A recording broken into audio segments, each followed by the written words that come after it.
Water is not life, but life does not manifest without its presence.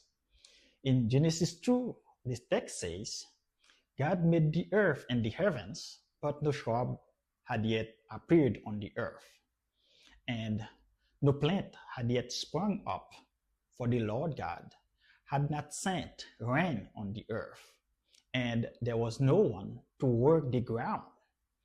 Yet streams came up from the earth and watered the whole surface of the ground.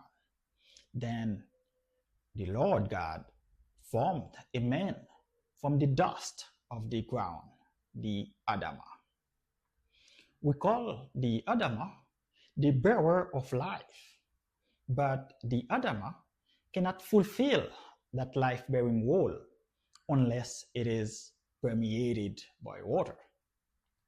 Therefore, the transformation of cosmic dust into biological life, into a subject that can feel, respond, and eventually think, is only possible in the presence of water, when water reveals itself.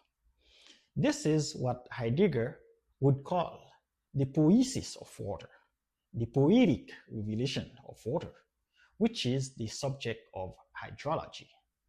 But this was not the first time water revealed itself. In Genesis 1, verse 9, God says, "Let the water under the sky be gathered to one place, and let dry ground appear." Read through this lens, this gathering of waters is already what Heidegger called enframing, gestal, a bounding that sets water into order and place. The enframing, the transformation of water into a standing reserve, a stockpile, is the subject of hydraulics. For Heidegger, enframing is the act of setting something into order, commanding it to stand ready, available, assigned to a purpose. Thus, even before there was anyone to work the ground, before man-made dams, irrigation systems, or reservoirs, God had already shifted the mode of water's revelation from poietic to enframe, but with a beneficent objective, to bring forth the ground for life to take place. This is an important phenomenological relation. Water withdraws so that the Adamah may appear.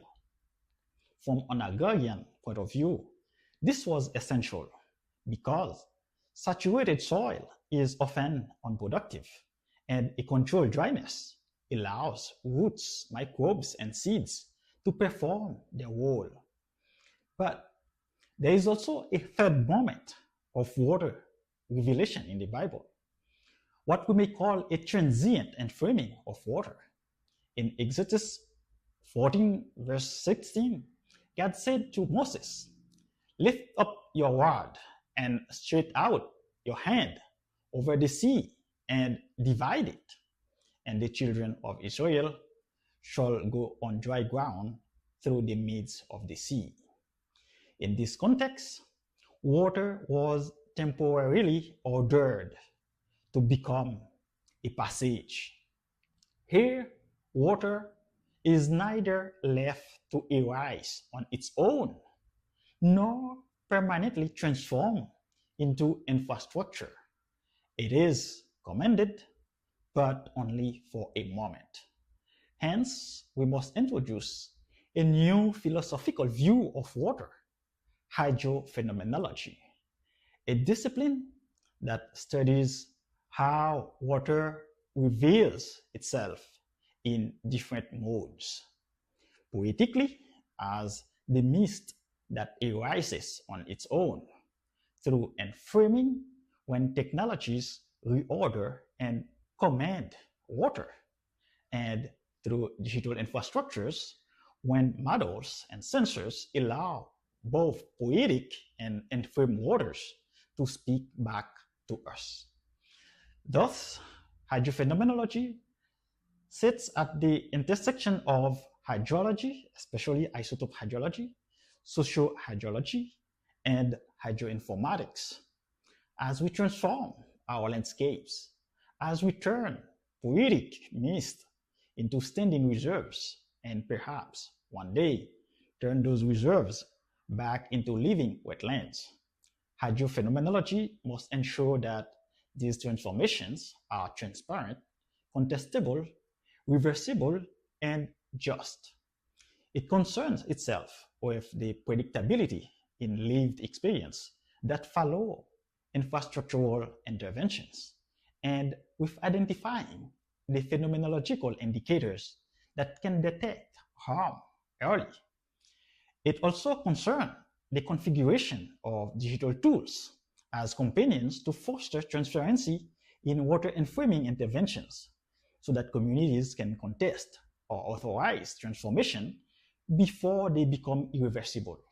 Hydrophenomenology should study how the worlds of the waters resist or comply with our technologies, how these revelations of are lived, and how they are negotiated ecologically and politically.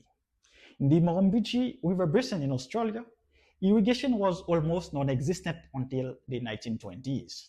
By 1950, farmers were extracting nearly all the river's low flows. But decades later, river health collapsed, and the state began buying back water rights. That shift changed what water meant to farmers. How did they live this transformation? This is precisely the terrain where hydrophenomenology would operate to witness the moment water stops complying and to search cooperatively for new paths to reveal water. This major water crisis testifies that water is not just a resource, it is an actor. Through its presence and its absence, it moves people, reshapes decisions, and reorganizes entire systems of human and non-human actors. Hence, hydrophenomenology stands at the intersection of two visions of phenomenology: a Husserlian vision, which maps the intentional structures of the world of the waters, and a Heideggerian view, which questions how technology transforms the very way water reveals itself. In the Murrumbidgee Basin, these two worlds collide. The collapse was not just hydrological, it was phenomenological. Water is not just presence or absence, it is balance and timing. In the next episode, we will explore the temporality of water. We will see that water crises do not emerge only when water is scarce, but when its rhythm is broken. Cogito.